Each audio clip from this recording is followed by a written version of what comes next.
Hi hello नमस्कार, मी लक्ष्मी तुमचं सगळ्यांचं परत एकदा आपल्या छोट्याशा ब्लॉगमध्ये अगदी मनापासून स्वागत करते। सर्वप्रथम सगळ्यांना श्री स्वामी समर्थ आणि गणेश चतुर्थीच्या खूप खूप शुभेच्छा। आम्ही काय गणपती बसवला नाही, तर माझ्याकडे जी गणपती बाप्पाची मूर्ती आहे ना, त्याच्याच मी अभिषेक आणि विधिवत ना पूजा करणार आहे। आणि सर्वप्रथम पहिले ना रांगोळी काढते एवढी छान, आणि त्याच्यानंतर तुळशीची पूजा वगैरे करून घेते। मग देवाची पूजा करून घेते। देवाची पूजा करताना गणपती बाप्पाची मूर्ती ना मी बाजूला काढून ठेवते। मग पहिले सगळ्या देवांची पूजा करून घेते, कारण की ना गणपती बाप्पावर ना अभिषेक वगैरे करून ना वेगळी पूजा मांडायची गणपती बाप्पाची, म्हणून पहिले देवपूजा करून घेते। मग नंतर आता बघा मी तुळशीची पूजा का करत नाही, पाणी कपलं, पाऊस येतो आणि सगळं भिजून जातं ना, त्याच्यासाठी मी तुळशीची ना पाऊस नसला तरच पूजा करते, आणि पाऊस असला ना काय करते, फक्त धूप आणि दीप अगरबत्ती आणि हळद कुंकू ओवाळते, तेवढंच करून मी तुळशीची पूजा करून घेते। आज थोडा पाऊस नव्हता म्हणून मी काय केलं, विधिवत ना तुळशीची पूजा केली। आणि मला भारी वाटते की, कारण की तुळशीची पूजा पण मी एकदम विधिवत करते, छानपैकी करते, रांगोळी वगैरे काढून मग करते।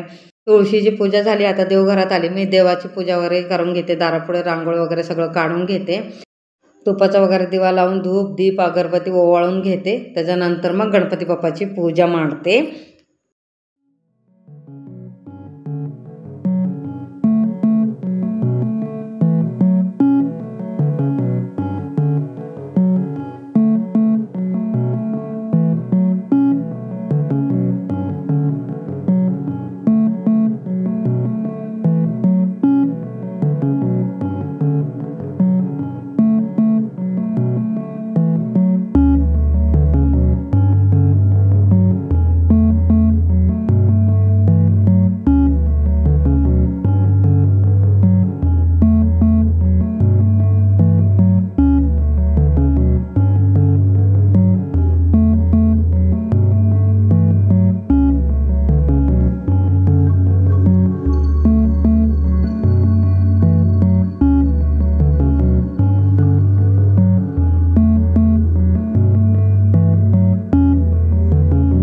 देवपूजा तर झाली माझी। आता मी ना गणपती बाप्पाची कपलं पूजा करून घेते। सर्वप्रथम काय करते माहिती का, स्वच्छ पुसून घेते, सगळं स्वच्छ पुसून घेतल्यानंतर चौरंग पण स्वच्छ पुसून घेते।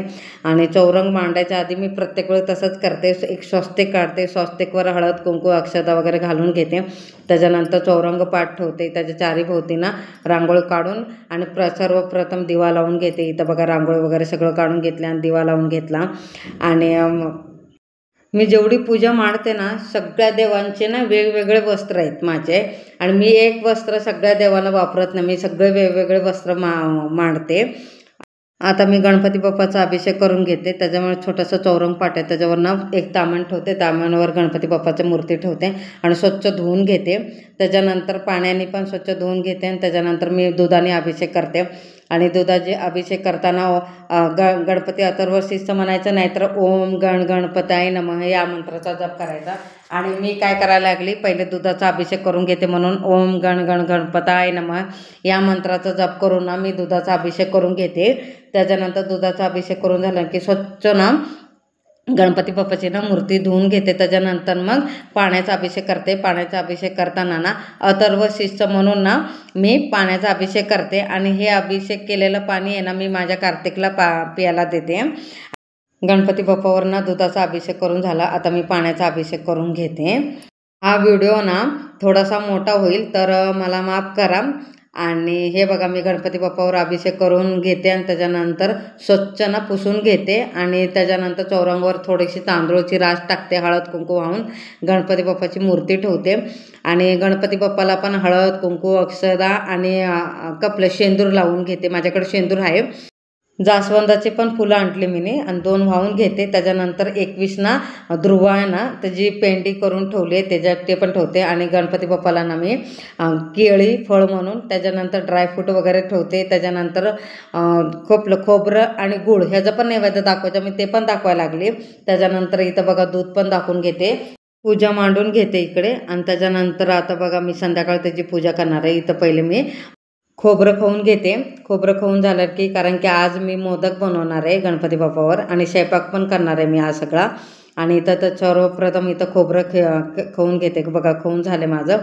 आता मी स्वयंपाकाची तयारी करते. इथं बघा मी छोलेची भाजी बनवणार आहे आणि छोलेमध्ये ना खडे मसाले सगळे टाकून घेते आणि भात आणि वरण पण करून घेणार आहे आणि मोठा कुकर लावून घेते. आज मोठा कुकर लावला एकदमच सगळं शिजून घेईल म्हणून मग आता डबल करण्यापेक्षा एकदमच एकामध्येच ना वरण भात आणि छोले शिजून घेते.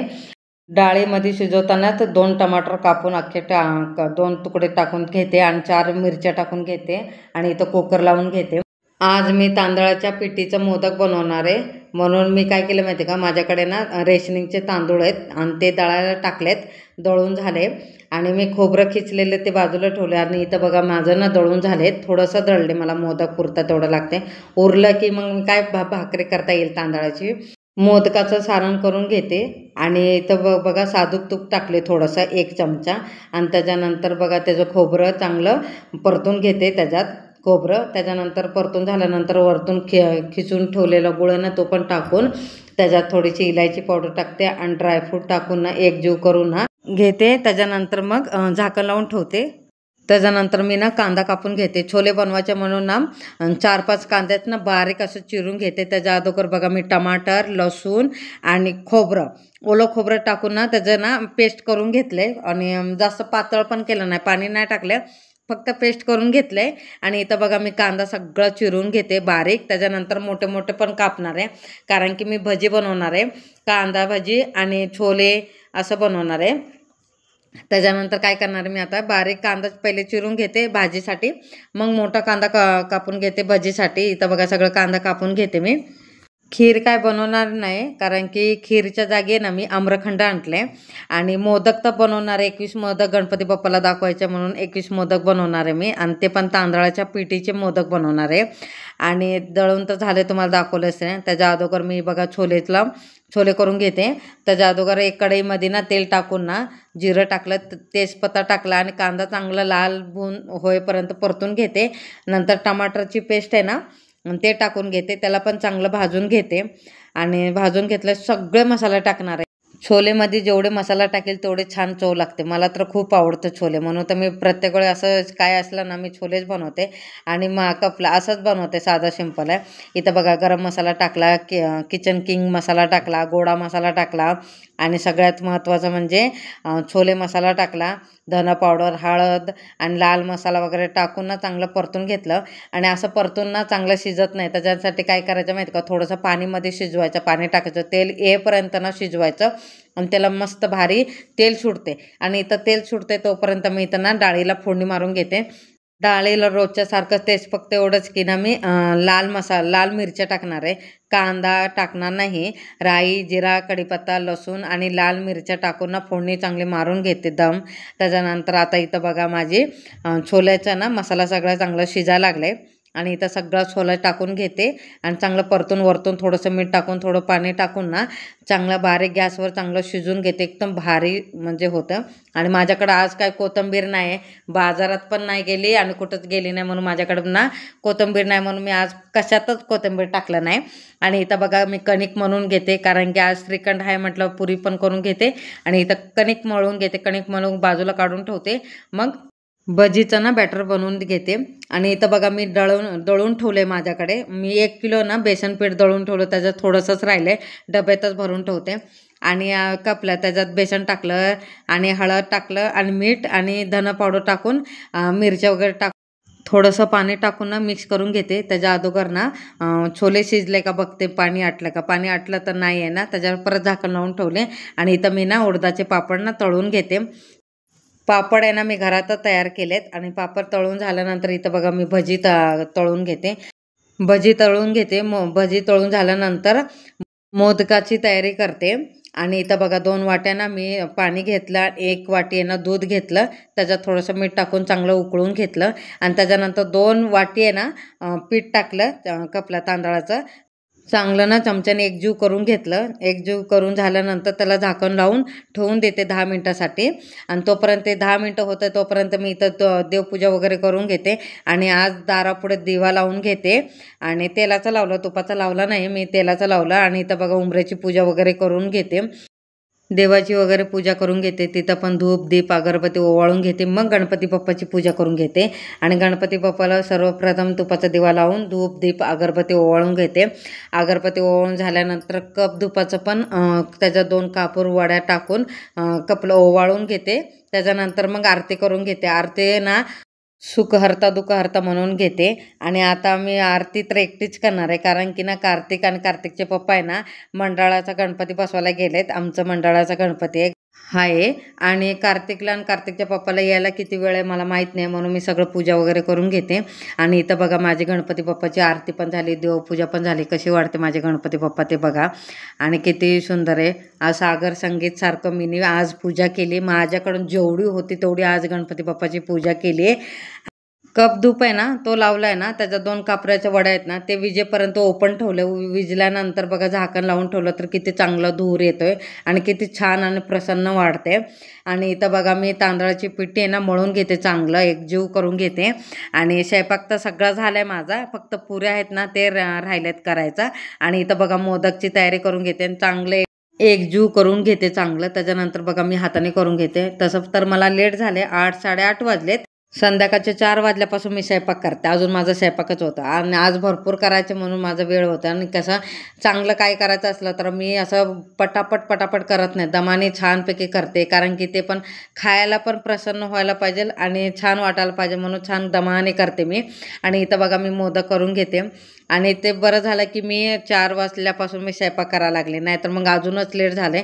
अंगारकी चतुर्थीच्या दिवशी तर माझे 10 साडेदहा वाजलेले सगळा स्वयंपाक करायला, म्हणून मी आज 4 वाजल्यापासूनच स्वयंपाक करायला लागले. इथं बघा 2-3 मी ना हाताने केलं, बाकीचे मी साशाने करून घेते. माझ्याकडे मोदक करायचा सासा आहे ना, मी त्याच्यानेच करून घेते आणि पटापट 21 मोदक करून घेते. आणि बरोबर परफेक्ट झालं माझं माठ. मी तर अंदाजनेच केलेला तांदळाच्या पिठीचा आणि तो बरोबर परफेक्ट झाला. थोडं पण राहिलं नाही, थोडं पण कमी झालं ना, बरोबर 21 मोदक झाले. फक्त माझं सारण राहिलं. सगळे मोदक तयार झाले. आता इथं बघा परातीत मी सगळं व्यवस्थित मांडून घेते छानपैकी. त्याच्यानंतर मग काय करते, उकडायला ठेवते. त्याच्या गॅसवर स्टीमरची ना कढई ठेवते आणि त्याच्यात कसं आहे स्टीमरमध्ये ना इडली पण करू शकतो आणि ढोकळा पण करू शकतो आणि उकड पण काढू शकतो. आणि इथं सगळं बघा त्या जाळीमध्ये ना चांगलं पहिले तेल लावून घेतलं. नाही तेल नाही लावलं ना वाफेत परत सगळं चिपकते, म्हणून चांगलं तेल लावून घेते भरपूर. त्याच्यानंतर मग 21 मोदक बरोबर बसतात त्याच्यात. आणि इथं उकड काढून घेतली. उकड झाल्यानंतर थोडंसं थंड होण्यासाठी ठेवलं. आणि इथं बघा केळीच्या पाण्यावर ना 21 मोदक काढून घेते. आणि 21 मोदक काढून झाल्यानंतर थंड होण्यासाठी ठेवते. आणि तोपर्यंत थंड होतं इथं मी पुऱ्या लाटून घेते. आणि पुऱ्या कसं गरम गरमच छान वाटतं, म्हणून गरम गरमच म्हणून शेवटला ठेवलेत पुऱ्या करण्यासाठी. आणि इथं सगळे पुऱ्या करून घेते आणि त्याच तेलात करते. त्या तेलात मी भजी केली आणि कपलं पापड भाजले, म्हणून दुसरं तेल वापरत नाही आणि मी त्याच्यातच केले. आणि पुऱ्या बघा सगळं मी चांगलं तळून घेते. नैवेद्यानं मी 2 ताट करणार आहे, कारण की एक स्वामी समर्थाला आणि एक गणपती बाप्पाला. मी प्रत्येक वेळी तसंच करते. आणि मी पूजा वेगळी कोणची पण मांडली ना, ते मग मी काय करते, स्वामी समर्थाला एक नैवेद्य आणि जी पूजा मांडली गणपती बाप्पाची असून दे किंवा महालक्ष्मीची त्याला एक नैवेद्य, असं 2 नैवेद्य करते. आणि इथं बघा मी दोन नैवेद्य तयार करून घेते मी. स्वयंपाक तर सगळा झालाय माझा. आणि मी सगळ्यात प्रथम आहे ना मी गणपती बाप्पाला नैवेद्य दाखवून घेते, कारण की कधी पण प्रथम आहे ना आपला गणपती बाप्पाचा मान पहिला असतो, म्हणून पहिले मी गणपती बाप्पाला ना नैवेद्य दाखवून घेते. त्याच्यानंतर मग स्वामी समर्थाला दाखवून घेते. आणि हे केळीचे पान आहे ना 2च आहेत माझ्याकडे, आणि एक स्टीलचं आहे नैवेद्याचं पान. नैवेद्य दाखवून झाले माझं. आणि त्याच्या पाठोपाठ मी ना 21 मोदकचे नैवेद्य पण दाखवून घेते. आजचा व्हिडिओ आवडला असेल तर लाईक शेअर सबस्क्राईब करा सगळ्यांना. श्री स्वामी समर्थ.